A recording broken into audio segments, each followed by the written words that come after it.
Hello viewers, আসসালামু আলাইকুম। Welcome to Tia's kitchen. কেমন আছেন আপনারা? আশা করি ভালো আছেন। আমি আপনাদের সাথে আজকে শেয়ার করব chicken with cabbage Chinese recipe.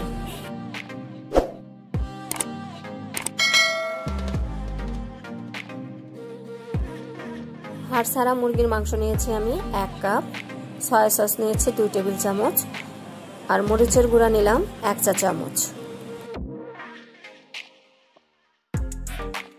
Soya sauce এবং মরিচের গুঁড়াটা খুব ভালো মতো মিশিয়ে নিতে হবে। সয়া সস এবং মরিচের গুঁড়াটা মেশানো শেষ। এখন আমি এটা সম্পূর্ণ মাংসের উপরে দিয়ে দেব। এরপর আমি দিয়ে দেব এখানে লবণটা পরিমাণ মতো দিতে হবে। এরপর আমি এখানে দিয়ে দিলাম ডিমের সাদা অংশ, আর দিয়ে দিলাম 1/3 কাপ কর্নফ্লাওয়ার। মশলাগুলো খুব ভালো মতো মিশিয়ে নিতে হবে। মশলাগুলো সব মেশানো শেষ হয়ে গেলে আমি এটাকে খুব ভালো করে ডিপ ফ্রাইও করতে পারেন, আবার আপনারা শ্যালো ফ্রাই করে নিতে পারেন। আমি এটাকে শ্যালো ফ্রাই করে নেব। আর এখানে আমি নিয়েছি আরও 2 টেবিল চামচ সয়া সস, আদা কুচি 1 টেবিল চামচ, রসুন কুচি 1 টেবিল চামচ, আর 4 থেকে 5টা কাঁচামরিচ আমি বিচিটা ফেলে ছোট ছোট করে কেটে নিয়েছি। আর পাতাকপি নিয়েছি 1 কাপ, পাতাকপিটা কুচি করে নিয়েছি। একটা হাঁড়িতে আমি তেল দিয়ে দিয়েছি, তেলটা গরম হয়ে গিয়েছে। এখন আমি মাংসের পিসগুলো একটা একটা করে হাঁড়িতে দিয়ে দেব। আমি মাংসের টুকরোগুলো শ্যালো ফ্রাই করে নিচ্ছি, আপনারা ইচ্ছে করলে ডিপ ফ্রাই করেও নিতে পারেন।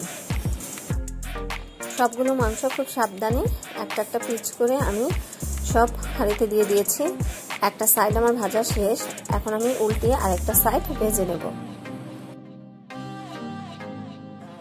ভাজার সময় চুলার আঁচটা অবশ্যই মিডিয়াম আঁচে রাখতে হবে, আর এটা একটু সময় নিয়ে লাল লাল করে ভেজে নিতে হবে। মাংসগুলো ভাজা শেষ, এখন আমি তেলটা ছড়িয়ে হাঁড়ি থেকে মাংসগুলো সব একটা একটা করে নামিয়ে নিচ্ছি। মাংসগুলো নামানো শেষ। এখন আমি ফ্রাই প্যানের তেলটা চেঞ্জ করবো না, এই তেলের উপরে আমি এখানে দিয়ে দিলাম আদা কুচি 1 টেবিল চামচ, রসুন কুচি 1 টেবিল চামচ, এরপর আমি দিয়ে দেবো এখানে পেঁয়াজের কুচি 1/2 কাপ। আদা রসুন এবং পেঁয়াজের কুচিটা আমি চুলার আঁচটা মিডিয়াম রেখে হালকা করে ভেজে নেব। এরপর আমি এখানে দিয়ে দেবো কাঁচামরিচের কুচি। পুরো ভিডিওটি দেখার পর যদি আমার রেসিপিটি আপনাদের ভালো লেগে থাকে তাহলে অবশ্যই একটা লাইক দিবেন, কমেন্টস করে জানাবেন কেমন লাগলো, আর আপনার আপনজনদের সাথে অবশ্যই আমার রেসিপিটি শেয়ার করবেন। আর যারা আমার চ্যানেলটি এখনও সাবস্ক্রাইব করেননি প্লিজ তারা আমার চ্যানেলটি সাবস্ক্রাইব করবেন এবং পাশে থাকা বেল আইকনটি অবশ্যই প্রেস করবেন। পেঁয়াজ কাঁচামরিচগুলো ভাজা শেষ, এখন আমি এখানে দিয়ে দিলাম পাতাকপির কুচি। পাতাকপির কুচিটা আমি ঢেকে দেবো না, ঢেকে দিলে এটা পানি উঠে যাবে। আমি ঢাকনা ছাড়াই 2 থেকে 3 মিনিটের মতো নেড়ে চেড়ে এটাকে রান্না করে নেব। চুলার আঁচটা মিডিয়াম রেখে আমি 2 থেকে 3 মিনিটের মতো পাতাকপিটা নেড়ে চেড়ে একটু ভেজে নিলাম। এখন আমি এখানে দিয়ে দেবো সয়া সস। সয়া সস নিয়েছি আমি 2 টেবিল চামচ। এখন আর এখানে আমি কোনো ধরনের লবণ দেব না, কারণ সয়া সসে প্রচুর লবণ আছে। আমি আগেও 2 টেবিল চামচ সয়া সস দিয়েছি মুরগির মাংসের মধ্যে, আবার এখানে দিয়ে দিলাম 2 টেবিল চামচ। কোনো ধরনের লবণ ব্যবহার করা যাবে না, তাহলে এটা খেতে তেতো হয়ে যাবে। পাতাকপিটা রান্না প্রায় শেষ, এখন আমি এখানে দিয়ে দেবো ভেজে রাখা মাংসগুলো। মাংসটা দেওয়ার পর খুব বেশি সময় নিয়ে রান্না করব না, সর্বোচ্চ 5 মিনিট আমি এটাকে নেড়ে চেড়ে হাঁড়িটা চুলা থেকে নামিয়ে নেব। আর যারা পাতাকপি খেতে একদমই পছন্দ করেন না তারা অবশ্যই আমার রেসিপিটি ফলো করে বাসায় ট্রাই করে দেখবেন, আশা করি খারাপ লাগবে না।